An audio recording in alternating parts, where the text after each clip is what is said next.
Hey everyone, welcome back to my channel. It's me, SimplyRhi, and today I'm back with another video because I have something very important to tell you. I am coming home. That is right. Very shortly I'm going to be back on Australian soil. I can't wait, but this wasn't an easy decision. So what some of you don't know is that I was actually given the opportunity to stay living here, even though I'm on a 2-year visa. So this was actually one of the hardest decisions I've ever had to make because there were a million pros and cons for either side. And I just wanted to kind of discuss it with you and let you know how I came to this decision. So let's get straight into it. So Glenn and I are currently living and working in London on a 2-year youth mobility scheme visa. So it does last for 2 years, and we arrived in July of 2019. So our time is coming to an end at the start of July this year. So at the end of 2019, I got the job that I'm currently in now, and fast forwarding a little bit, in October of last year, 2020, Glenn and I were feeling a little bit bummed, to say the least. Just in regards to COVID and all of the things that we couldn't get done while we were here. Obviously we came here to travel and COVID kind of robbed that for us. So yeah, when October time came around, we were just like, what are we doing here still? But on the other side, I have an amazing job, I have incredible bosses, I love everyone that I work with, literally, and I know that that doesn't happen very often.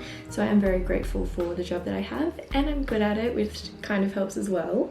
So anyway, when October rolled around, I've been working there for nearly a year. So I'm a receptionist, that's what my job is if you don't know. And yeah, it just got to the point where I was like, we wanted to travel, we wanted to go to a new country every single month, and our last overseas trip was in January of 2020.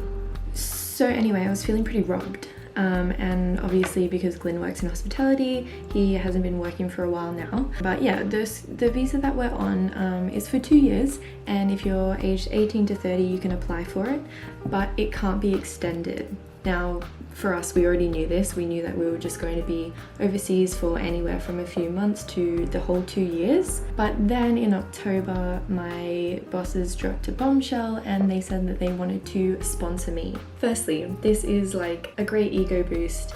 I feel really good about it. Like, obviously I work hard enough and well enough for them to keep me on. So if anyone doesn't know what being sponsored is, it's where they pay to keep you on and you can continue working and living wherever you are. So essentially they sat me down and said, we don't want you to go, we're willing to sponsor you. What do you think? And I was just like, what?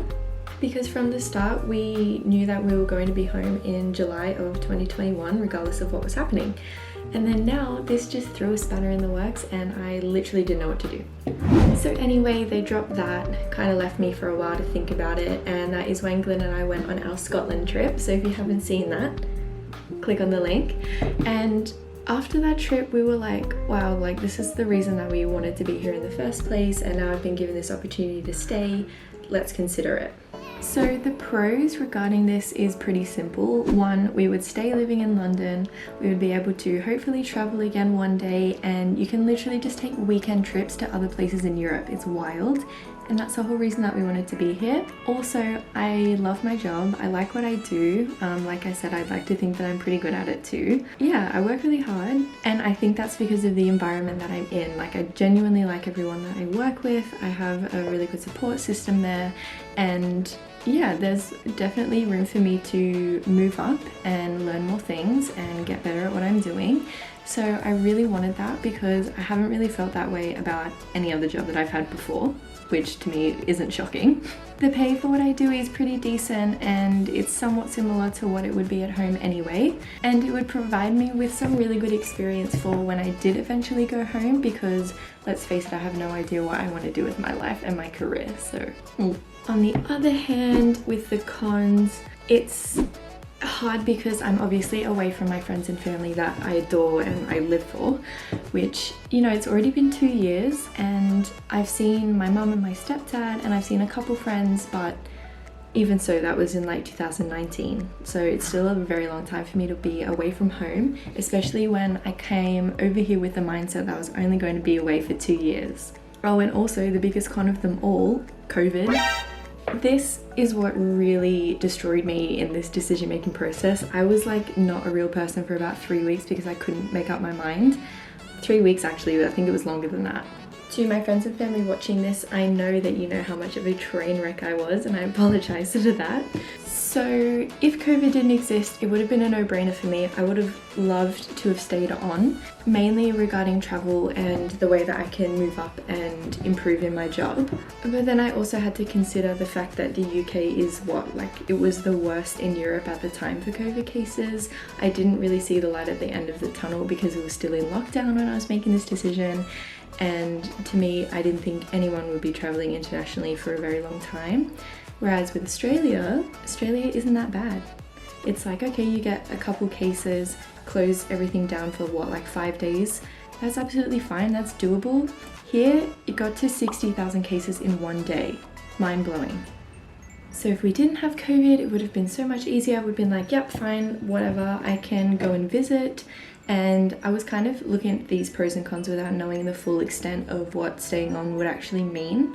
So later I found out that the visa that I would have to change to is a tier 2. It's for skilled workers, so I would need to have the occupation of one of hundreds and hundreds that are on that list. And receptionist isn't on there, but other admin roles are, or there's like dental nursing and things like that, which I could have done. Anyway, and also this visa would have been for 5 years. 5 years. By the time I eventually came back home, I would be like 27, maybe 28. Crazy. My nephew would be nearly 8, I think, which is crazy because I miss him so much. And there's just so many life events that I feel like I would miss out on, and that is a long time. Yes, I could go home and visit, fine, but according to the visa, you can't be away for more than 1 month. So it would be 1 month or a few weeks here and there throughout the year. And yeah, people could come and visit me, but with COVID, I don't see anyone traveling internationally from Australia, especially to Europe, for at least another year or so, I think. And in terms of us going over there, the quarantine is wild. I am not going to be caught spending $3,000 to quarantine for 2 weeks, to see my family for 1 week, and then having to fly home and then quarantine again. Absolutely not. So that essentially means that it could be like 2 years again without seeing everyone. I can't do that. But in the back of my mind, I feel cheated and I feel bitter that I've been robbed of a whole year of my freaking visa because I couldn't travel anywhere, and I've been working ever since March and saving for absolutely no freaking reason. So in the back of my mind, I was like, yeah, let's just think of the travel, think of the money, think of all of the experiences that I could have. And everyone that I work with obviously was like, stay, whatever. Why would you ever want to go back? Whereas like when I first came over here, everyone was like, why would you ever leave Australia? So not helpful at all. Thanks, guys. Anyway, I also had to consider Glenn because Glenn would not be eligible for a tier 2 visa as well. So he'd either have to change jobs and get sponsored that way. But luckily for him, he can apply for an ancestry visa, which means no problem with him staying. There was always a chance that even if I did want to stay on, I could possibly get rejected, which I didn't really want to have to go through. It got to a point where in this decision-making process, I was literally like tearing my hair out. I didn't know what to do. I wasn't sleeping. I was stressed all the time. And for what? Like, it was just me not wanting to have to make a decision. Like, I kind of wish that it just got pulled out from underneath me and they were like, yeah, you have to go home. And I'd be like, okay, fine. And then with going home, the pros were obviously getting to see everyone. The weather isn't as bad there. And I think you can earn more, and cost of living is kind of lower in Australia anyway. I mean, not that we're struggling over here, but you know, it makes a difference.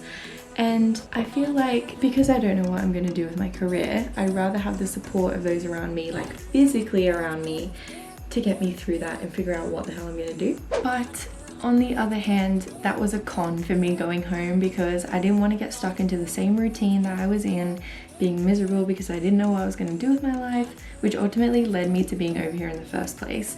And I just was like, oh, I don't want to go back and just be living the same life as I was in like 2017. No, thank you. And again, like, I don't know if I want to study, I don't know what I'm interested in terms of jobs. So I was just, part of the reason that I really wanted to stay was just to put all of that decision making off, which I now know is unrealistic because I'm gonna have to face it at some point, so I may as well do it now. But anyway, that's what I was considering about going home. And while, yeah, don't get me wrong, Australia is great and it's nice to travel around and have a look at, it's no Europe though, is it? It's like a 24-hour friggin' flight to come over here and see Europe, and you can't just duck over on the weekend and go visit Spain. Like, no, if you're gonna go to Europe from Australia, you need to travel for like a decent amount of time, like a month, 2 months even, and I just don't know when that's gonna be able to happen for me when I go home.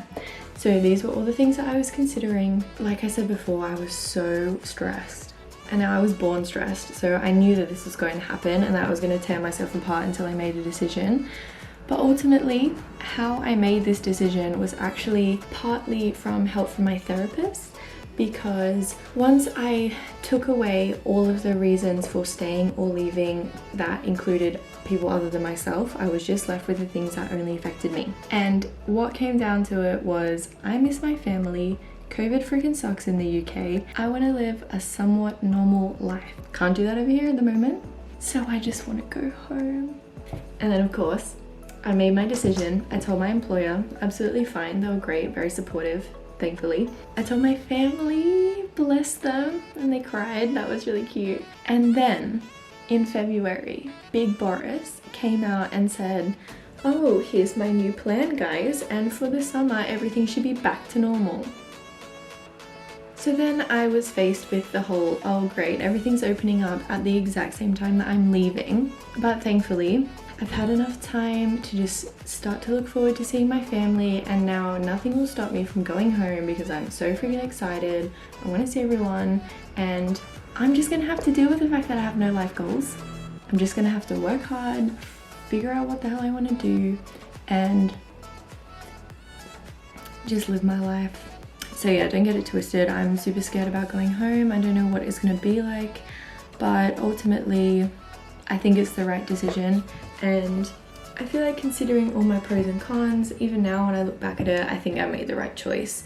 Even though I'm gonna miss my job, I'm going to miss everyone that I work with. It's genuinely the best job I've ever had, so kind of sucks. But anyway, screw them, because I get to hug my parents soon.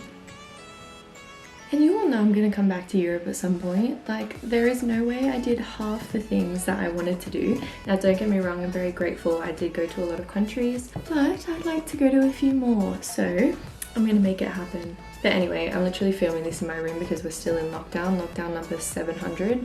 And I can't wait until next month when things start to open up again. But anyway guys, that's enough from me. I just wanted to fill you in on my decision. I think not everyone knew that I actually had a decision to make, but yeah, to everyone that saw me in January time, I apologize for how crazy I was. And yeah, now I'm looking forward to seeing everyone. And yeah, I absolutely can't wait. And I forgot to tell you when I'm actually going to be home.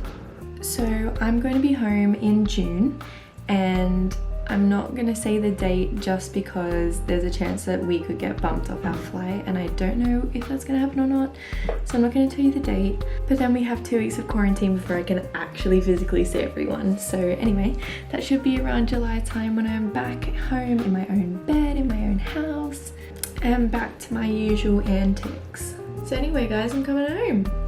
If you like this video, like it, that would be great. We hit 270 subscribers last week, so thank you guys, that means so much to me. I will see you guys next week with another video. Have a good week, bye.